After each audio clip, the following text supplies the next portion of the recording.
Hello everyone, you are watching News Insights. Let's watch today's news updates.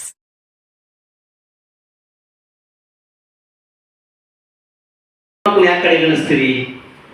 ಹೆಣ್ಮಕ್ಳು ಇದ್ರೆ ಅಲ್ವಾ ಭೂಮಿ ಇದ್ದ ಮೇಲೆ ನಾವು ಮನುಷ್ಯರು ಭೂಮಿ ಸೃಷ್ಟಿಯಾಗಿದ್ದೀವಿ.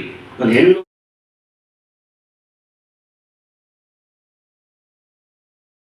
ಪಾತ್ರ, ಗಂಡು ಬೇಕು, ನಮ್ಮ ವಂಶಕ್ಕೆ ಒಂದು ಗಂಡು ಬೇಕು ಅಂತ. ಸಮಾಜದಲ್ಲಿ ನೋಡಿದಿರಲ್ಲ ನೀವು. ಈಗ ಗಂಡ್ಮಕ್ಳಿಲ್ಲ ಅಂದ ತಕ್ಷಣ ಹೆಣ್ಮಕ್ಳಿಗೆ ಹೆಂಡ್ತಿರಿ ಟಾರ್ಚರ್ ಕೊಡ್ತಾರೆ. ಬರೀ 4 ದಿನ ಹೆಣ್ಮಕ್ಳು ಯಾಕಂದ್ರೆ ಕುತ್ಕೊಂಡ್ರೆ ಕಥೆ ಏನಿಲ್ಲ ಅಂತ ತಿಳ್ಕೊಂಡು. ಸೊ ಹೀಗಾಗಿ ಗಂಡನ ಗೊತ್ತಿಲ್ಲಂಗೆ ಅವಳು ಆಪರೇಷನ್ ಮಾಡಿಸ್ಕೊಳ್ತಾರೆ. ಅಲ್ಲಿಂದ ಅವ್ನು ರೊಚ್ಚಿಗೆ ಹೇಳ್ತಾನೆ, ಅವಳು ಕೊಲೆ ಮಾಡೋ ಮಟ್ಟಕ್ಕೆ ಹೋಗ್ತಾನೆ. ಇಡೀ ಜರ್ನಿಯಲ್ಲಿ ಒಂದು ಆ ಪಾತ್ರ ಏನಾಗುತ್ತೆ ಅಂತಂದರೆ, ಗಂಡೇ ಬೇಡ ಗಂಡು ಬೇಕು ಅನ್ನೋ ಒಂದು ಸಂದರ್ಭದಲ್ಲಿ ಹೆಣ್ಣು ಜಾಸ್ತಿ ಸೃಷ್ಟಿಯಾದಾಗ ಮನೆಯಲ್ಲಿ ಅವ್ರ ಕೋಪ ಆಗಿ ಹೆಂಡತಿ ಮೇಲೆ ಕಿರುಕುಳ ಕೊಡೋಕ್ಕೆ ಶುರು ಮಾಡಿ ಕೊನೆಗೆ ಅವ್ರಿಗೆ ಅರಿವಾಗುತ್ತೆ, ಇಲ್ಲ ಗಂಡು ಮಕ್ಕಳು ಅಷ್ಟೇ ಮುಖ್ಯ ಅಲ್ಲ, ಹೆಣ್ಮಕ್ಳು ಕೂಡ ಅಷ್ಟೇ ಮುಖ್ಯ. ಅವ್ರಿಗೆ ನಾವು ಶಿಕ್ಷಣ ಕೊಡಬೇಕು, ಅವ್ರನ್ನ ರಕ್ಷಿಸಬೇಕು. ಅವರು ಗಂಡು ಮಕ್ಕಳ ಥರನೇ ನಮಗೆ ಸೊಸೈಟಿ ಪ್ಲೇ ಮಾಡಿ.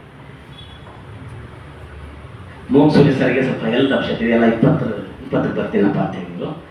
ಅವರಿಬ್ಬರದು ಇದು ಸಮಸ್ಯೆ. ಮತ್ತೆ ಸರ್